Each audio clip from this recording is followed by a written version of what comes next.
Hello friends, welcome to Kalyani சுலகம்.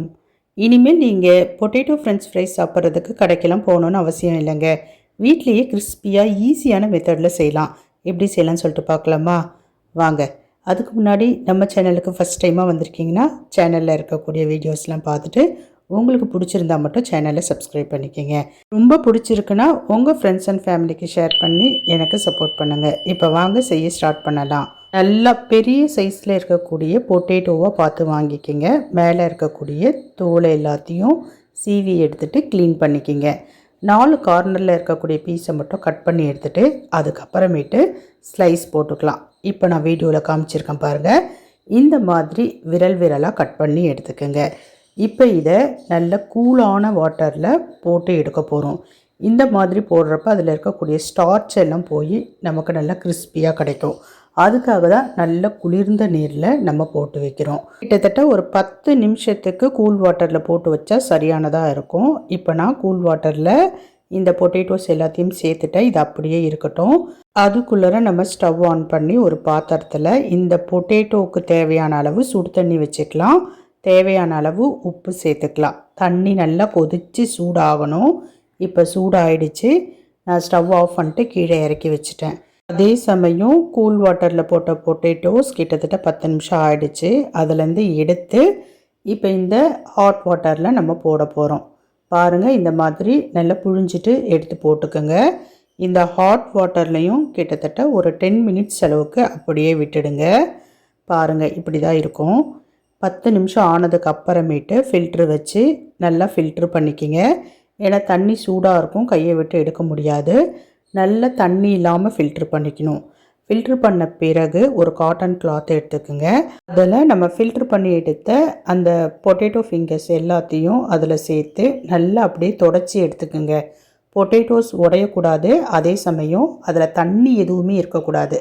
இப்போ நான் ஃபுல்லாக ஒத்தி எடுத்துட்டேன். அதை வேறு ஒரு பிளேட்டுக்கு மாற்றிக்கிறேன்.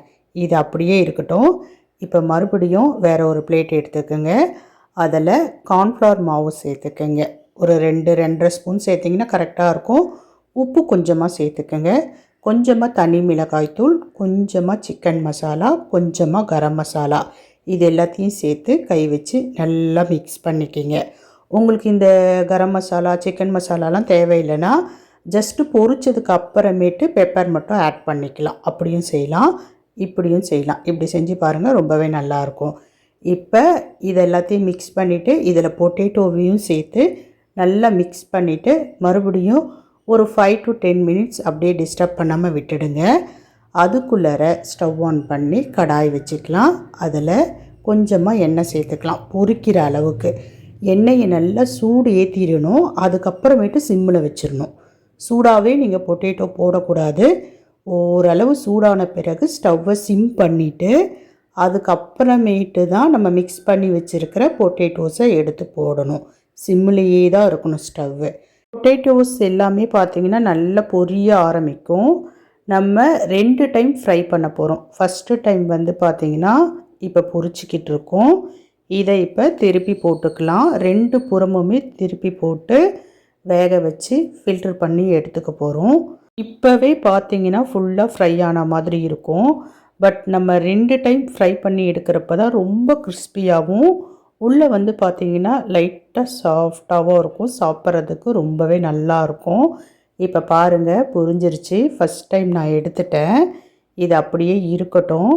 மறுபடியும் இதை 2வது டைமாக போட்டு ஃப்ரை பண்ண போகிறோம். எப்படி இருக்குது பாருங்கள், பார்க்கவே சூப்பராக இருக்குல்ல. இப்போ 2வது மறுபடியும் எண்ணெயில் போட்டு பொரித்து எடுத்துக்கலாம். கண்டிப்பாக 2 டைம் ஃப்ரை பண்ணுங்கள். அப்போ தான் ரொம்ப நல்லா கிறிஸ்பியாக இருக்கும், உள்ளே லைட்டாக சாஃப்டாக இருக்கும். செகண்ட் டைம் ஃப்ரை பண்ணுறப்பவும் நம்ம எப்படி ஃபஸ்ட் டைம் ஃப்ரை பண்ணமோ அதே மாதிரி நல்லா 2 புறமும் திருப்பி விட்டு ஸ்டவ்வை சிம்மிலேயே வச்சு பொரித்து எடுக்கணும். இப்போ பாருங்கள், சூப்பராக ரெடி ஆகிடுச்சு. உங்களுக்கு பார்க்குறப்பவே தெரியும், மேலே நல்லா கிறிஸ்பியாக இருக்குது பாருங்கள். இப்போ ஃபில்ட்ரு பண்ணி எடுத்துடலாங்க. அவ்வளோதான், சூப்பரான பொட்டேட்டோ ஃப்ரெஞ்ச் ஃப்ரைஸ் வீட்லேயே ரொம்ப சிம்பிளாக கிறிஸ்பியாக ஈஸியாக செஞ்சிட்டோம். குழந்தைங்களுக்கெலாம் அவ்வளோ பிடிக்கும் இந்த பொட்டேட்டோ ஃப்ரெஞ்ச் ஃப்ரைஸ். ஏன் பெரியவங்களுக்கு கூட ரொம்ப ஃபேவரேட்டான ஐட்டம் தாங்க. இது கூட ரெட் சாஸ் வச்சு சாப்பிட்டிங்கன்னா அவ்வளோ சூப்பராக இருக்கும். இது அப்படியே கேஎஃப்சி ஸ்டைலில் செய்கிற மாதிரியான ஒரு பொட்டேட்டோ ஃப்ரெஞ்ச் ஃப்ரை தான். நீங்களும் இதே மாதிரி இதே மெத்தடை ஃபாலோ பண்ணி செஞ்சிங்கன்னா இனிமேல் கடைக்கெல்லாம் போய் ஃப்ரெஞ்ச் ஃப்ரைஸ் வாங்கி சாப்பிட மாட்டீங்க, வீட்டில் தான் செய்வீங்க. அவ்வளோ சூப்பராக இருக்கும். செஞ்சு பார்த்துட்டு எப்படி இருக்குது அப்படின்றத மறக்காமல் கமெண்ட் செக்ஷனில் சொல்லுங்கள். அப்படியே மறக்காமல் நம்ம சேனலில் இருக்கக்கூடிய எல்லா வீடியோஸையும் பாருங்கள். நம்ம சேனலை சப்ஸ்கிரைப் பண்ணிக்கிங்க.